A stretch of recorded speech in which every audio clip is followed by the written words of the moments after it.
अरे वो भी करके देख लेते, वहां हो आते तीर्थ पे। अभी जब तक शरीर साथ दे रहा है तब तक ही है, बाद में कुछ नहीं। सीता को अग्नि कुंड में गिरना पड़ा तब भी उन्होंने राम को नहीं छोड़ा। आज कौन सी अग्नि है? पति का वियोग हो गया, बेचारे को अग्नि को सौंप दिया तो तुमने दूसरा पति बना लिया। तुम्हें पति के प्रति भी प्रेम था या कहां था? वासना का प्रेम था। हे मित्र, इसी कलयुग में विशुद्धमती नाम की माता जी हुई। पुराने साधुओं और आरिकाओं ने बहुत काम किया है। बाल विधवा विजयमती माता जी, सुपार्श्वमती माता जी, ये माता जी ऐसी हैं जो छोटी छोटी उम्र में विधवा हुई। माता पिता ने सोचा कि बेटियों की पुनः शादी करें। पुत्रियों ने कहा कि बिल्कुल नहीं होगी शादी, और शादी होगी तो मुक्ति कंठ के साथ होगी। ऐसी सब आरिका माता जी हुई हैं, और शायद आरिका विज्ञानमती माता जी के जीवन में भी ऐसी घटना होती। लेकिन इन सब ज्ञानी विद्वान माताजियों ने क्या किया? आगम ग्रंथों को अपना मित्र बना लिया। वो कितना कितना काम करा, कैसे कठिन कठिन ग्रंथों पर काम करा, जिसके कारण आज अपन सब अपनी हिंदी भाषा में उसको समझ पा रहे हैं। ऐसा है। बाल विधवा होने के उपरांत भी विशुद्धमती जी सागर में महिला आश्रम में पढ़ी भी हैं और पढ़ाया भी है। पन्नालाल साहित्याचार्य जी से उन्होंने अध्ययन किया। इनका नाम इतनी बार सुन चुके हम आचार्य श्री से।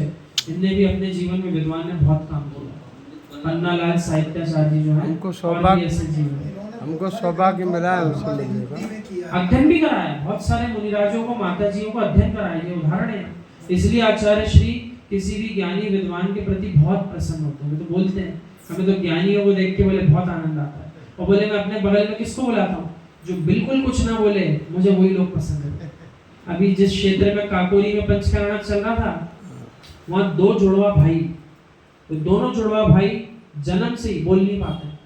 और आचार्य श्री ने जब तक वहां रहे, 6-7 दिन का योग जो बना, उन दोनों जीवों को अपने पास से अलग नहीं लाने।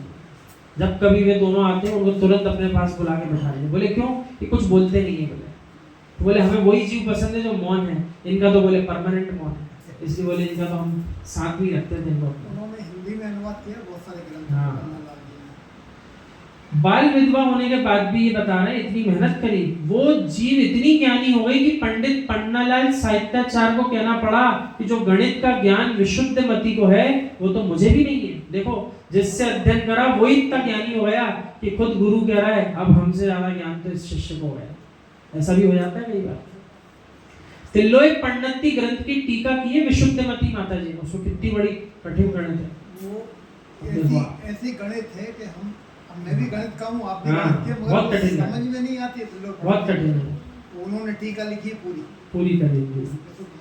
कारण क्या था? दीक्षा के बाद भी सामाजिक कार्यों में चित्त लगेगा तो आप ज्ञानी नहीं बन सकते हो। यानी दीक्षा ले लो तब भी कोई गारंटी थोड़ी मोक्ष चले जाओ। ज्ञानी बनना हो तो आपको सब ओर से ध्यान हटा के शास्त्रों में ज्ञान लगाना पड़ेगा।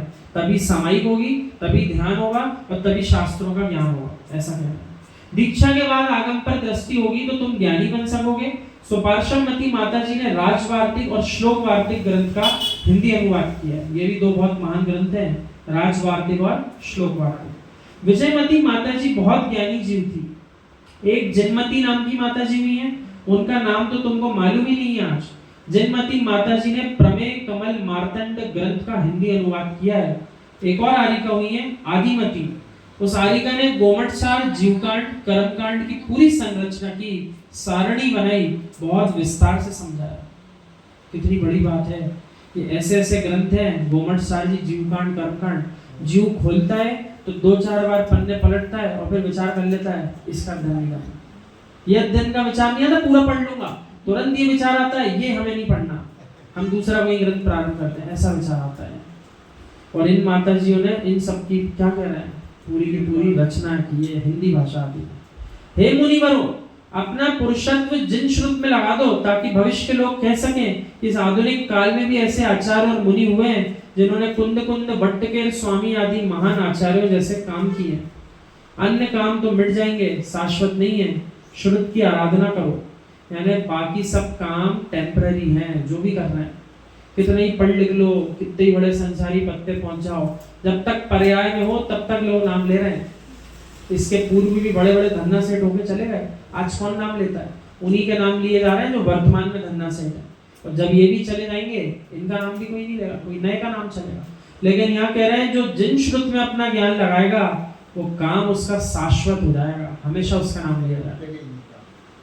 मित्र क्या इसी में डूबा रहेगा, निश्चय में और व्यवहार में? अरे उन विद्वानों से मिलो, दौलत राम ने ऐसा काम किया, उनके 6 ढाला को सारा देश पढ़ रहा है। ऐसा सोचो भाई, आज से प्रत्याख्यान कर दे, ना मैं निश्चय में उलझूंगा ना व्यवहार में उलझूंगा, निश्चय व्यवहार को जान करके मैं मध्यस्थ हो जाऊंगा। ऐसा निर्णय अपन सबको भी करना चाहिए। ये सारे भेदभाव समाप्त करके अध्ययन में अपना ज्ञान लगाओ। कोई भी पक्ष में जीव उलझा रहेगा तब तक उसी पक्ष का ज्ञान प्राप्त कर पाएगा, दूसरे पक्ष से द्वेष करने में जीवन निकल जाएगा, साथ ही चलता है। जो ज्ञानी होगा उसको तो बार बार ये समझाना भी नहीं पड़ेगा, वो तो समझ जाएगा एक बार, क्योंकि समझदार को कहते हैं ना इशारा कर। तो आचार्य श्री को कितनी बार इशारा कर चुके, अब तो ग्रंथ पूर्ण होने वाला है। ज्ञानी जीव निश्चय व्यवहार दोनों नयों को जान करके माध्यस्थ हो जाता है, वही जिनेंद्र देव की देशना के पुष्कल फल को प्राप्त होता है। पुष्कल फल यानी सर्वोत्कृष्ट फल, पूरा फल जो मिलना चाहिए था, मोक्ष, वो किसको मिलेगा? तो दोनों नयों को जान करके दोनों नयों का आलम्बन लेगा, वही मोक्ष जाएगा। अमृतचंद स्वामी ने समय सार जी में एक गाथा लिखी है, जो जीव निश्चय नय को नहीं मानता वो परमार्थ तीर्थ का शत्रु है, और जो जीव व्यवहार नय को नहीं मानता वो व्यवहार तीर्थ का शत्रु है। क्योंकि जो जीव मात्र निश्चय की चर्चा करेगा तो उसका ध्यान तीर्थों से हट जाएगा, जिनालयों से हट जाएगा, गुरु और शास्त्रों से भी हट जाएगा। और जो जीव व्यवहार नय का आलम्बन लेगा उसके लिए कह रहे हैं कि भैया फिर तुम आत्मा का चिंतन तब करोगे, मात्र अपनी क्रिया में जीवन निकाल लोगे, तो तब भी मोक्ष नहीं जा पाओगे। जो निश्चय और व्यवहार दोनों को मानता है वही इस जन शासन का मित्र है। मित्र कौन है? मित्र जन शासन का मित्र जो दोनों को जानता है, मानता है, वही मित्र। दोनों का एक एग्जांपल एग्जाम्पल ऐसा समझो आप, बड़ा सरल एग्जाम्पल, अपन जितनी पूजा पाठ कर रहे हैं, अभी स्वाध्याय कर रहे हैं, ये सब व्यवहार है, ये सब धर्म वाला व्यवहार।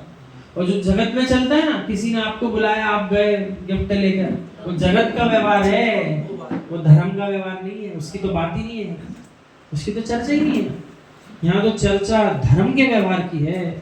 तीर्थ यात्राएं करने जाना, स्वाध्याय करना, ग्रंथों की अपन जो वैयावृत्ति कर रहे हैं, गुरुओं की वैयावृत्ति, क्रियाएं करा रहे हैं, ये सब व्यवहार है धर्म का। और निश्चय की बात करेंगे तो इन सब के माध्यम से अपनी आत्मा को जान के उसका चिंतन करना। जैसे भगवान बन गए ऐसे ही मैं भी बनूंगा।